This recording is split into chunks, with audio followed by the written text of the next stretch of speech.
રખડતા શ્વાન મુદ્દે વિકાસ કમિશનરે કરેલા પરિપત્રનો ગુજરાત રાજ્ય તલાટી મંત્રીએ અસ્વીકાર કર્યો। નાગરિકોને શ્વાનના આતંકથી બચાવવા, પકડવા અને નિકાલ કરવાની કામગીરીમાં તલાટીઓને જોડવામાં આવતા હોવાનો વિકાસ કમિશનરે પરિપત્ર કર્યો છે, જે પરિપત્રનો ગુજરાત રાજ્ય તલાટી મંડળે વિરોધ કર્યો। ગુજરાત રાજ્ય તલાટી મંડળે મુખ્યમંત્રીને પત્ર લખી નારાજગી દર્શાવી છે। તલાટી મંડળના પ્રમુખે આરોપ લગાવ્યો કે સરકાર આવો હાસ્યાસ્પદ પરિપત્ર કરી તલાટીઓને ઠેસ પહોંચાડી રહી છે અને આ તે જ રીતે કામ કરે છે। ગુજરાતનો એક પણ તલાટી આ કામગીરીમાં નહીં જોડાય। જો આ પરિપત્ર રદ નહીં કરવામાં આવે તો દરેક તલાટી વિરોધ કરશે તેવી પણ ચીમકી ઉચ્ચારી।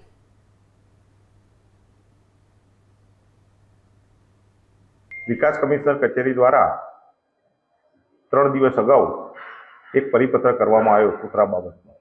એની અંદર ગઈકાલે અમે માન્ય મુખ્યમંત્રી શ્રી, પંચાયત કેબિનેટ મંત્રી શ્રી, રાજ્ય કક્ષાના પંચાયત મંત્રી શ્રી, અગ્ર સચિવ શ્રી પંચાયત અને વિકાસ કમિશનર સાહેબને અમે આ કામગીરી નહીં કરીએ તે બાબતનો વિરોધ દર્શાવતો પત્ર અમે મોકલી દેવામાં આવેલો છે કે કોઈ પણ કામ આવે તો તમામ કામગીરી તમે જુઓ તો તલાટી કમ મંત્રી ડિપાર્ટમેન્ટનું કામ હોય, પ્રોગ્રામનું કોઈ હોય, આયોજન હોય, નોડલ હોય, વેરીફાઈ કરવાનું હોય, ચેકર હોય, સર્વેયર હોય, સુપરવાઇઝર, મદદનીશ જેવા કામો આપી દેવાના તલાટી કમ મંત્રીને, એમાં એમને જોતરી દેવામાં આવે છે।